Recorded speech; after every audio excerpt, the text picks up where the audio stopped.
弟兄姊妹平安，今天是2024年的1月12号。今天的经文是诗篇139篇第1节到第6节，13节到18节。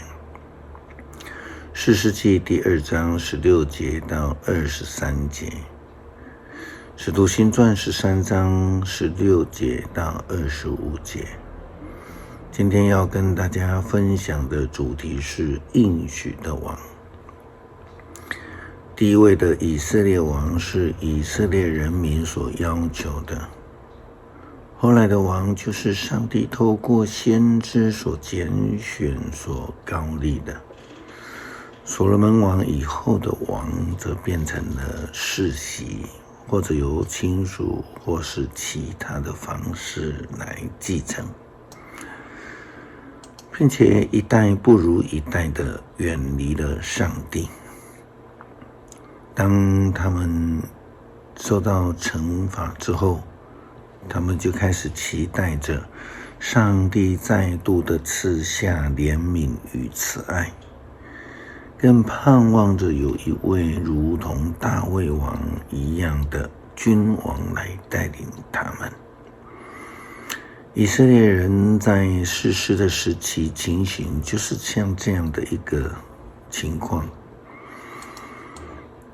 在约书亚以及跟随上帝进入迦南地的人都死了之后，以色列人就忘记了那一位曾经赐下恩典，带领他们出埃及并且保守他们的上帝。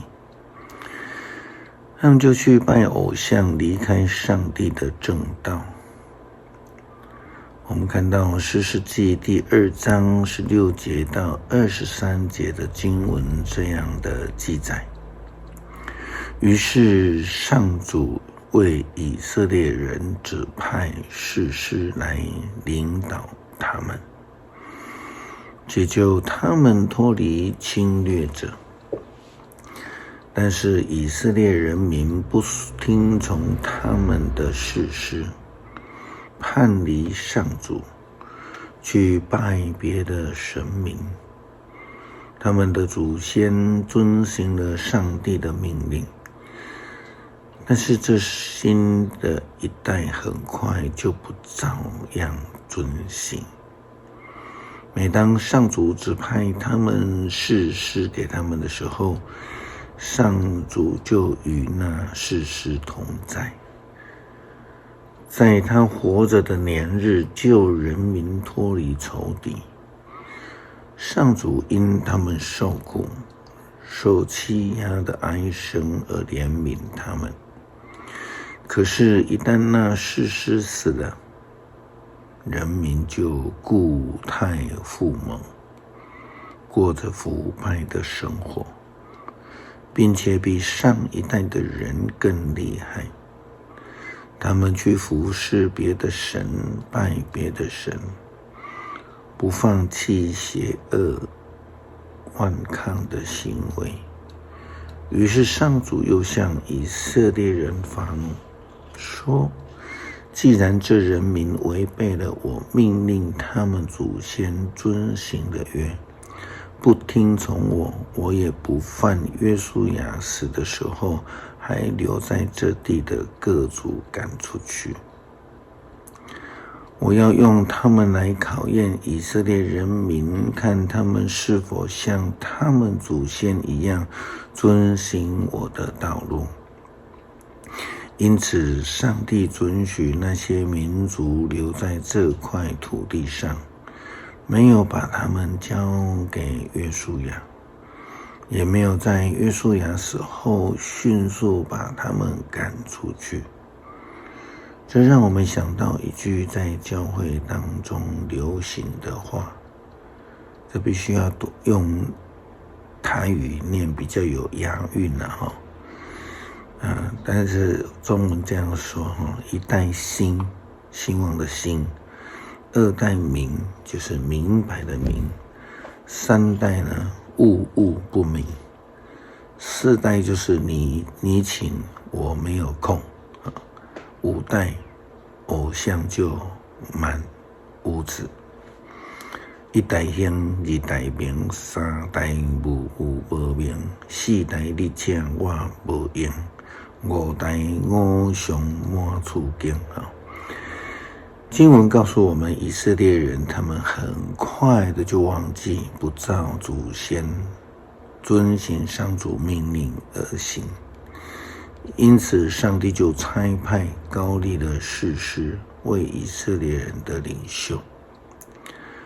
保罗呢，开始传福音的第一站就是到了属于亚细亚的土耳其的塞浦路斯，向当地的犹太人传福音。后来他又转来到了比西底的安提阿，又在这个犹太会堂读完了律法书和先知书之后，管会堂的人就邀请他来劝勉众人。保罗提到了以色列人的历史，特别在出埃及谈到蒙福进入迦南地之后的事情，又从大卫谈到上帝在大卫的后代里面要兴起设立的救主，也就是那一位向全世界显现的新生王耶稣基督。保罗在使徒行传13章16节到25节的记载里面这样子，保罗就起来做个手势，说：以色列同胞和所有敬畏上帝的外邦人啊，请听，以色列人的上帝拣选了我们的祖先，当他们寄居在埃及的时候，上帝使他们成为一个大的民族，用大能的手领他们出了埃及，在旷野容忍他们约有40年之久。他消灭了迦南地区的7个族，把他们的土地交给他的子民。这些事历时约450年。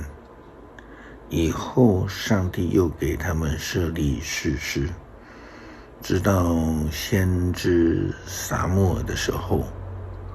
后来他们要求有一个王，上帝就从便雅悯之族选出基督的儿子扫罗，立他做他们的王，前后40年。扫罗被废以后，上帝又替他们立了大卫为王。关于大卫，上帝说：我已经找到耶西的儿子大卫，他是合我心意，事事遵从我的旨意的人。从他的后代，上帝照着他的应许为以色列人立了一位救主，就是耶稣。耶稣开始工作以前，约翰向全体以色列人民传道，要他们悔改，接受洗礼。约翰的使命快要完成的时候，他向以色列人民说：你们想我是谁？我并不是你们所期待的那一位，但是那位随我后来的，我连替他脱鞋子都不配。施洗约翰也介绍过这一位在他后面来，然后比他更有权柄的王耶稣基督。耶稣基督就是应许的王，上帝应许要赐给世人的救赎。耶稣基督不但要担任君王，更要成为大祭司，更要成为领袖，也要成为代罪羔羊。诗篇139篇第1节到第6节，上帝的全知和眷佑上主啊，你洞察我，你知道我，认识我，我的一举一动你都知道。从遥远的地方，你也晓得我的心思，我工作或休息，你都看见。你知道我的所作所为，我没有开口，你已经知道我要说什么。你前后左右环绕着我，你用你的能力庇护我，你对我的认识高深莫测，不是我所能理解。我的五脏六腑是你所造的，在母腹中你把我凑合起来。我颂赞你，因为我受造奇妙可畏。你的作为非凡，奇妙非凡，我心里深深的领会。我在母腹中被塑造，在隐秘中逐渐长大，骨骼怎样成型，你都知道。我生出以前，你已经看见了我，那为我安排尚未来到的日子，都已经记录在你的册上。上帝啊，你的意念多么深奥，你的心思多得难以数算。我要是数算比海沙还多，纵使数算到底，我仍然跟你在一起。感谢上帝应许赐下救恩，借着耶稣基督，上帝的羔羊，应许的王，成为我们生命的主。恳求主帮助我们坚持走在真道上，不偏离，不违背，坚定地走在得救之道。感谢祷告，奉主耶稣基督圣名求，阿们。